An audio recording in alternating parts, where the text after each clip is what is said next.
Hello friends, I am back with the another lecture of inorganic and inorganic fires और YouTube channel.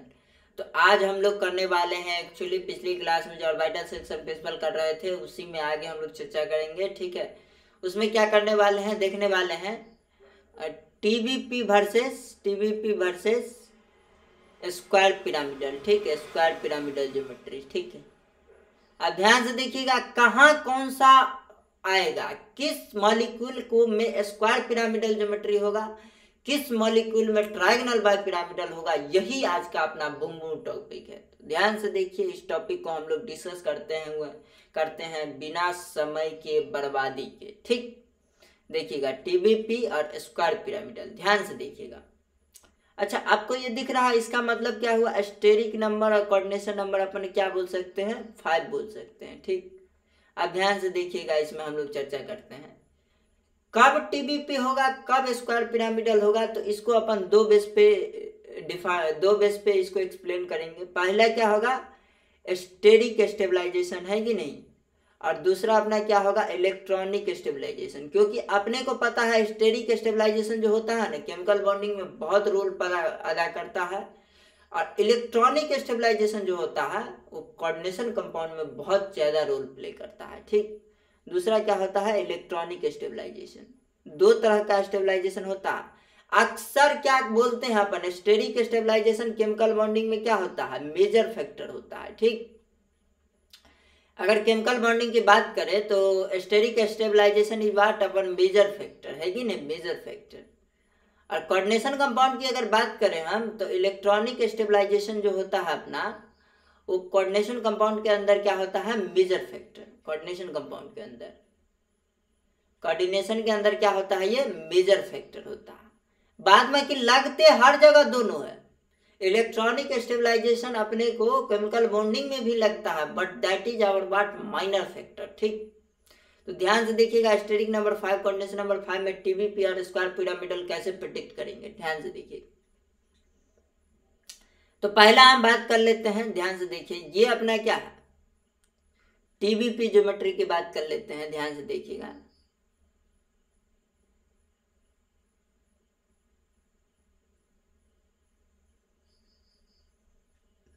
TBP में अपन क्या देखते हैं, ये एक्सियल वाले बॉन्ड क्या होते हैं, लंबे होते हैं, है कि नहीं, इसकी बॉन्ड लेंथ ज्यादा होती है। इक्वेटोरियल वाले की बॉन्ड लेंथ क्या होती है, कम होती है कि नहीं। ये जनरली हम लोग देखते हैं, है कि नहीं, बट ये हमेशा ट्रू नहीं होता है। ठीक है, इसमें एक्चुअली एक्सियल वाले भी कभी कभी कंप्रेस्ड हो जाते हैं, एक्सियल वाले की बॉन्ड लेंथ कम हो जाती है इक्वेटोरियल वाले से। ठीक, ये कब होता है, ये कोऑर्डिनेशन कंपाउंड में होता है। ये सब आगे सिलेबस में है, सीएसआर, नेट, गेट, है कि नहीं, और उसके बाद आईआईटी जैम। ठीक है, एक एग्जाम होता है हायर एजुकेशन का, इसमें है। तो अपन चर्चा नहीं करेंगे, बट फिर भी मैं थोड़ी बहुत आपको जानकारी दूंगा। ठीक है, क्योंकि अपने को सब्जेक्ट सीखना है। ठीक है, और सब्जेक्ट अगर आपको आ गया तो आप जेई मेंस हो, एडवांस हो, गेट हो, नेट हो, जैम हो, किसी भी एग्जाम को फोड़ के रख देंगे, मोड़ के रख देंगे, मरोड़ के रख देंगे। ठीक, कहने का ये अर्थ है। ठीक, ये एक एक्सियल हो गया और ये इक्वेटोरियल हो गया। ठीक, एक्सियल वाला बॉन्ड लेंथ क्या होता है, लंबा होता है, तो एक्सियल वाला बॉन्ड वीक होता है, अपने को पता है कि नहीं। अब ध्यान से देखिएगा, इसमें बॉन्ड एंगल आप देखिए, बॉन्ड एंगल कितना आ रहा है, ये तीन जो इक्वेटोरियल प्लेन में है आपके, इसके देखिए इसमें कितना टोटल बॉन्ड एंगल होगा। ध्यान से देखिए, स्टेरिक नंबर यहाँ पे कितना हो गया, 5। 5 में total number of bond angle हम कैसे निकालते हैं, ए भी 5 टाइप मॉलिक्यूल होगा, है कि नहीं। तो total number of bond angle का फॉर्मूला होता है NC2। ठीक है, जहां पे N क्या होता है अपना, नेबरिंग एटम। ठीक है, N क्या होता है, नेबरिंग एटम। ए भी 5 मॉलिक्यूल में B will be our neighbouring atom. B का कितना है, 5 है, नेबरिंग एटम कितना है, 5 है, तो 5C2 कर दीजिए, 5C2। अब ये आपको मैथ से आता है, 5C2 का क्या क्या वैल्यू होगा, क्या होगा वैल्यू है 5C2 का। ये देखिए 5 factorial upon how much, 2 factorial into कितना, 3 फैक्टोरियल, है कि नहीं। 5 इंटू कितना हम कर देंगे, 4 इंटू 3 फैक्टोरियल, 3 फैक्टोरियल 3 फैक्टोरियल को मार दिया, बचा कितना, 2 से 2 गया, है कि नहीं, 5 दूनी 10, टोटल 10 बॉन्ड एंगल्स आएंगे इसमें। टोटल 10 बॉन्ड एंगल्स आएंगे किस में, इस AB5 स्टेरिक नंबर 5 वाले मॉलिक्यूल में। तो 10 बॉन्ड एंगल्स कौन कौन से होंगे, ध्यान से देखिए। एक ये वाला होगा, कितना होगा, ये 180 डिग्री का एंगल होगा, है कि नहीं। और ये 120 डिग्री का एंगल होगा इक्वेटोरियल इक्वेटोरियल इस 3 बॉन्ड के बीच, है कि नहीं। 3 बॉन्ड एंगल कितना हो जाएगा, 120 का। ध्यान से देखिएगा, इसमें मैं क्या बता रहा हूं, इसमें देख लेते हैं हम लोग।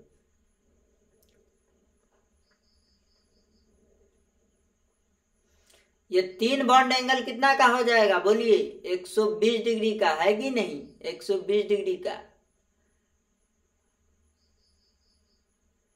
ये वाला कितना हो जाएगा, 180 डिग्री का, ठीक है, एक बॉन्ड एंगल, ठीक है। और ये जो 3 इक्वेटोरियल प्लेन में है और ये एक्सियल प्लेन में जो 2 है, तो ऊपर 3 हो जाएगा 90 डिग्री का, ऊपर 3 90 और नीचे 3 90 डिग्री पे कितने हो गए, टोटल 6 बॉन्ड एंगल हो गए, 6 बॉन्ड एंगल हो गए 90 डिग्री का। आपने को पता है कि 90 डिग्री पे अगर हाइब्रिड ऑर्बिटल रह रहे हैं हाइब्रिड ऑर्बिटल, तो 2 hybrid orbitals at 90 degree is what, very much repulsion, है कि नहीं। वो एग्जिस्ट नहीं करना चाहते हैं 2 हाइब्रिड ऑर्बिटल, 90 डिग्री पे सबसे ज्यादा खतरनाक रिपल्सन लगता है, ठीक। अब हम बात करते हैं स्क्वायर पिरामिडल की। तो स्क्वायर पिरामिडल का खेला ये होगा, ठीक, ये होगा, ध्यान से देखिए,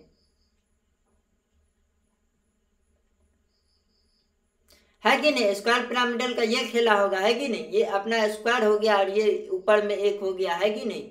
ये इसके एबव द ये एक प्लेन में होंगे, है कि नहीं। ये XY प्लेन में होंगे, तो ये क्या होंगे, Z प्लेन में। ये अपना इक्वेटोरियल वाला प्लेन कौन सा था, इसका XY प्लेन था, तो ये वाला एक्सियल वाला कौन सा था, Z प्लेन में था, ठीक।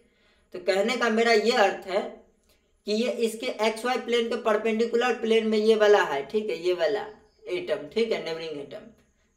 ये सब भी नेबरिंग एटम के पोजीशन है, ठीक। और ये सेंट्रल एटम हो गया ये वाला, ठीक। तो कंफ्यूज नहीं हो जाइएगा, ठीक। इसमें बताइए 90 डिग्री का कितना एंगल आ रहा, अरे भैया ये भी 90 होगा, ये भी 90 होगा, है कि नहीं। टोटल कितना हो गया, 4 90 डिग्री का एंगल, तो ये हो गया स्क्वायर में हो गया, है कि नहीं, स्क्वायर में 4 90 डिग्री। और 4 90 डिग्री इस जेड वाले जो एटम है, ये यहाँ पे जो है एबव द प्लेन वाले एटम, उसके साथ बनाएगा ये चारों, दिखा है आपको।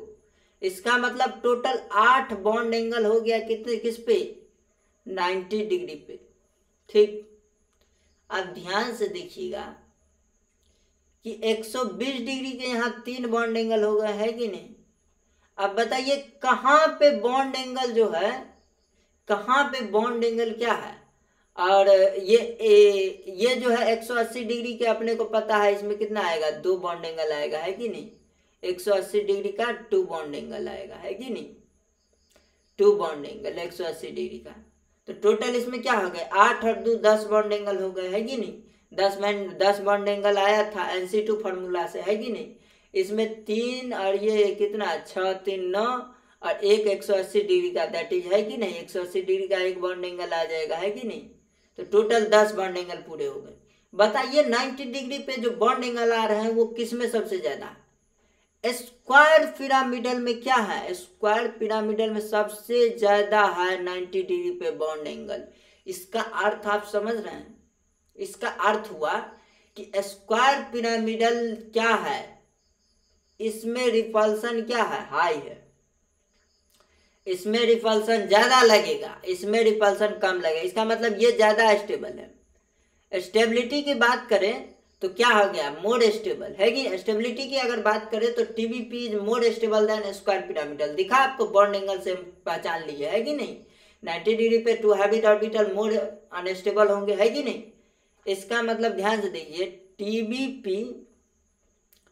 TBP मोर देन हो जाएगा किससे, स्क्वायर पिरामिडल से, है कि नहीं, स्क्वायर पिरामिडल से। अगर अपन बात करें किसकी, स्टेरिक स्टेबलाइजेशन के बेस पे, ठीक है, स्टेरिक स्टेबलाइजेशन के बेस पे, स्टेरिक स्टेबलाइजेशन की अगर बात करें तो TBP is more than square pyramidal, जो पीछे मैंने ये डिस्कस किया फालतू का कहानी, ठीक। अब ध्यान से देखिएगा, if I talk about electronic stabilization, ध्यान से देखिएगा, इलेक्ट्रॉनिक स्टेबलाइजेशन, इलेक्ट्रॉनिक स्टेबलाइजेशन में क्या होगा, ये ध्यान से देखिएगा। ये ये जो बड़ा वाला बॉन्ड हो जाएगा एक्चुअली ये क्या होगा, वीक होगा, है कि नहीं। ये इक्वेटोरियल इक्वेटोरियल इक्वेटोरियल एक्सियल वाले बॉन्ड क्या होते हैं, बॉन्ड लेंथ ज्यादा होता है एक्सियल वाला का इक्वेटोरियल से। बेंट रूल से पढ़ाया था आपको, बेंट रूल में है कि नहीं, एडवांस ब्यूटी का जो वही था, एक्सप्लेनेशन था, ठीक है, उसी का कंक्लूजन था। तो एक्सियल बॉन्ड ज्यादा होता है इक्वेटोरियल से, है कि नहीं। अब ध्यान से देखिए, एक्सियल बॉन्ड अगर ज्यादा होता है लंबा, इसका मतलब एक्सियल बॉन्ड वीक हो जाएगा, लंबा बॉन्ड लेंथ क्या हो जाएगा, टूट जाएगा, है कि नहीं। तो इसका मतलब ये दोनों इसमें क्या हो गए, वीक हो गए, और ये तीनों क्या हो गए, स्ट्रांग बॉन्ड हो गए, ठीक। बट स्क्वायर पिरामिडल में ऐसा कुछ भी नहीं है, स्क्वायर पिरामिडल में ऐसा कुछ भी नहीं है कि नहीं। इसमें बॉन्ड लेंथ की अगर बात करें हम, है कि नहीं, तो इसमें ऐसा कुछ भी नहीं है। तो इसमें अगर ये दो बॉन्ड वीक है, किस पॉइंट ऑफ व्यू से देख रहे हैं हम, electronic stabilization point of view से। तो इलेक्ट्रॉन की स्थिति यहाँ पे क्या है, वीक है, ये जल्दी टूट जाएंगे, ठीक। इसका मतलब क्या हुआ, इलेक्ट्रॉनिक स्टेबलाइजेशन अगर देखें तो स्क्वायर पिरामिडल की क्या हो जाएगी, ज्यादा हो जाएगी electronic stabilization as compare to trigonal bipyramidal.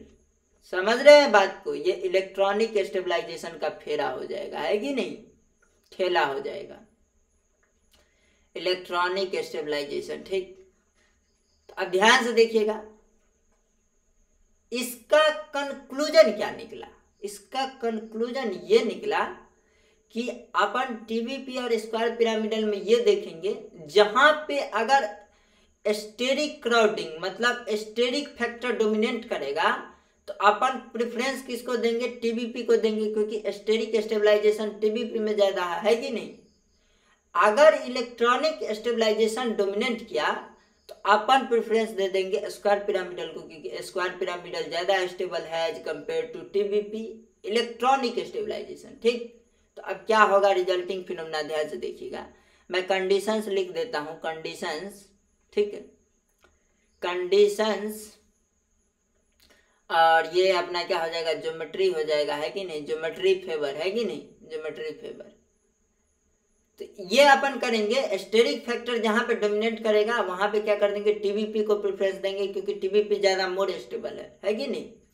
तो कंडीशन में देखिएगा, अगर सेंट्रल एटम क्या हो अपना, सेंट्रल एटम क्या हो, स्मॉल हो, ठीक, और नेबरिंग एटम सराउंडिंग एटम क्या हो अपना, लार्ज हो, ठीक, लार्ज हो। तो नेबरिंग एटम अगर लार्ज, सेंट्रल एटम क्या हुए छोटे, और नेबरिंग एटम अगर लार्ज लार्ज हो गए तो खतरनाक रिपल्सन लगाएगा भैया, खतरनाक रिपल्सन लगाएगा, समझ रहे बात को।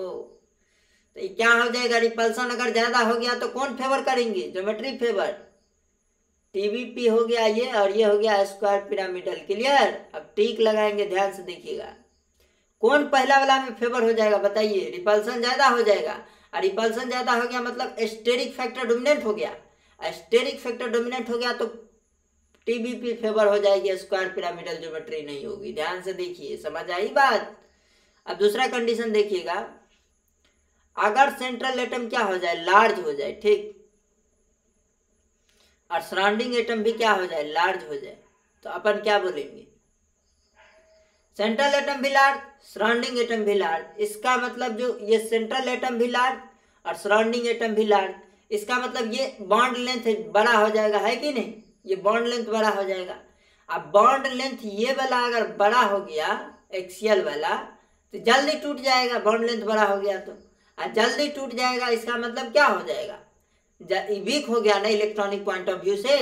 अगर वीक हो गया तो इसमें क्या हो गया, इलेक्ट्रॉनिक स्टेबलाइजेशन किसका ज्यादा हो गया, इलेक्ट्रॉनिक स्टेबलाइजेशन तो स्क्वायर पिरामिडल का ज्यादा होता है एज कंपेयर टू टीबीपी, ठीक। तो ये वीक हो गया तो जल्दी टूट जाएंगे, ये स्टेबल नहीं रहा, इसका मतलब आप ज्योमेट्री फेवर हो जाएगी क्या, स्क्वायर पिरामिडल। समझ रहे बात को, स्क्वायर पिरामिडल ज्योमेट्री फेवर हो जाएगी अगर सेंट्रल एटम लार्ज हो और सराउंडिंग एटम भी लार्ज हो, क्लियर। अब अगला कंक्लूजन देखिएगा ध्यान से, अगला कंक्लूजन हम आपको बताते हैं, इधर देखिएगा, ध्यान से देखिए। अगला कंक्लूजन अपना क्या है कि अगर सेंट्रल एटम स्मॉल हो, ठीक, और सराउंडिंग एटम भी क्या हो, स्मॉल हो, अब क्या कौन सा खेला हो जाएगा, ध्यान से देखिए। अब कौन सा खेला हो जाएगा बताइए अपने को। तो इसमें खेला ये हो जाएगा कि ज्योमेट्री फेवर हम लिखेंगे, ज्योमेट्री फेवर, ठीक, ज्योमेट्री फेवर। एक हो जाएगा टीबीपी और एक हो जाएगा स्क्वायर पिरामिडल, ठीक। दोनों अगर स्मॉल स्मॉल हो गए, ठीक, तो बोलेगा हम सेंट्रल एटम की हम भी स्मॉल है और तुम भी स्मॉल हो। तो इसका मतलब क्या, हम तो भाई टीबीपी भी बना सकते हैं, स्क्वायर पिरामिडल भी बना सकते हैं, दोनों 50-50% बना सकते हैं। इसका मतलब ये क्या हो जाएंगे, टीबीपी और स्क्वायर पिरामिडल दोनों में रहेंगे। और इसी टाइप के मॉलिक्यूल को बोलते हैं फ्लक्सोनियल मॉलिक्यूल। समझने बात को, फ्लक्सोनियल मॉलिक्यूल, फ्लक्सोनियल मॉलिक्यूल, ठीक। इसमें कौन कौन से मॉलिक्यूल आ जाएंगे, जैसे आप देखिए फास्फोरस और PF5 दिखा। अब ई मत बोल दीजिए कि फास्फोरस यहाँ पे थर्ड पीरियड एलिमेंट हो गया तो लार्ज हो गया। अरे भैया, nitrogen, phosphorus, arsenic, antimony, bismuth, बताइए नाइट्रोजन 5 बॉन्ड जिंदगी में नहीं बनाता है, इसका मैक्सिमम कोवलेंसी नाइट्रोजन का 4 होता है। समझना बात को। फास्फोरस से 5 बॉन्ड बनाना शुरू ही होता है, 3 और 5 कोवलेंसी होता है, परमिसिबल कोवलेंसी फास्फोरस का। सब इंटरनल एक्साइटेशन फिनोमेना सब बता चुका हूँ, ठीक है, पिछला लेक्चर जाके देखिएगा ध्यान से, ठीक। इसका मतलब क्या है, यहाँ पे फास्फोरस से अगर बनाना शुरू किया तो पी क्या हो गया, स्मॉल हो गया, है कि नहीं। फ्लोरीन भी क्या हो गया, स्मॉल हो गया। स्मॉल स्मॉल में क्या हो जाएगा, फ्लक्सोनियल मॉलिक्यूल हो गया। PF5 में क्या होता है, फ्लक्सोनियल मॉलिक्यूल होता है, ठीक है। इसी के आगे शुरुआत होगी बायरी सूडो रोटेशन, ठीक है, BPR जिसको बोलते हैं। आगे मैं अगली क्लास में डिस्कस करूंगा उसको, ठीक है, ध्यान से देखते रहिए। तो ये आपका क्लियर हुआ कि नहीं, एकदम से क्लियर हो गया होगा आपका कि कैसे अपन बोलते हैं इस सेंट्रल एटम और सराउंडिंग एटम के बेस पे कि कौन सा टीबीपी फेवर होगा कि स्क्वायर पिरामिडल। तो आशा करते हैं ये लेक्चर आपको अच्छे से समझ में आया होगा, ठीक है। हमने ये सब डिस्कस किया है एक्चुअली, ठीक है, कि कहाँ पे कब ज्योमेट्री टीबीपी फेवर होगी और कब होगी आपकी स्क्वायर पिरामिडल ज्योमेट्री फेवर, ठीक। तो अपन एक क्वेश्चन देखते हैं, ध्यान से देखिएगा। एक अपन क्या ले लेते हैं, क्वेश्चन ले लेते हैं, ध्यान से देखिए। क्वेश्चन क्या है अपना, मैं बोलता हूं आपको PF5, ठीक है, मैं बोलता हूं AS और CH3 का 5, ठीक है, CH3 का 5। फास्फोरस और आर्सेनिक रहे तो उसमें क्या मानना है, इसको स्मॉल मानना है, ठीक है, स्मॉल मानना है। नाना पापा आज सभी बीमार। एंटीमनी रहे तो इसको क्या मानेंगे अपन, लार्ज मानेंगे, ठीक, क्योंकि फास्फोरस और आर्सेनिक तो थर्ड पीरियड फोर्थ पीरियड हो गए ना, और एंटीमनी तो फिफ्थ पीरियड हो गया। दैट्स वाई अपन को क्या बोलना है कि phosphorus arsenic will be small and antimony will be large. Clear. मैं बोलता हूँ SbPH का 5 होल 5, ठीक। अब आपको बताना है क्या, एक मैं दे देता हूँ आपको कंपाउंड, ध्यान से देखिएगा। AS दे दिया मैंने, फास्फोरस और दे देता हूँ मैं, हाँ, PH का 5, ठीक है, PH का 5। PH मतलब क्या है, फिनाइल है, ठीक। बताइए इस चारों की ज्योमेट्री क्या होगी, अभी अभी मैंने आपको बताया था, है कि नहीं। अभी अभी आपने को कंडीशन बताया, ये कंडीशन आपको बताया ना, ये कंडीशन आपको बताया कि सेंट्रल एटम स्मॉल होगा और सराउंडिंग एटम लार्ज होगा तो टीबीपी फेवर हो जाएगा, है कि नहीं, अकॉर्डिंग टू स्टेरिक स्टेबलाइजेशन, है कि नहीं। तो टीबीपी फेवर कर देंगे, है कि नहीं। अब ध्यान से देखिएगा, फास्फोरस में क्या है, फास्फोरस स्मॉल हो गया और फ्लोरीन भी स्मॉल है, ठीक है। ऑर्गेनिक के जितने भी ग्रुप होते हैं लार्ज होते हैं, क्लियर, ठीक है। तो ये दोनों क्या हो गया, स्मॉल स्मॉल। स्मॉल स्मॉल में क्या हो जाएगा, फ्लक्सोनियल मॉलिक्यूल, दिखा आपको फ्लक्सोनियल मॉलिक्यूल, है कि नहीं, फ्लक्सोनियल। AS क्या हो गया, स्मॉल, AS क्या हो गया, स्मॉल। CH3 क्या हो गया, लार्ज।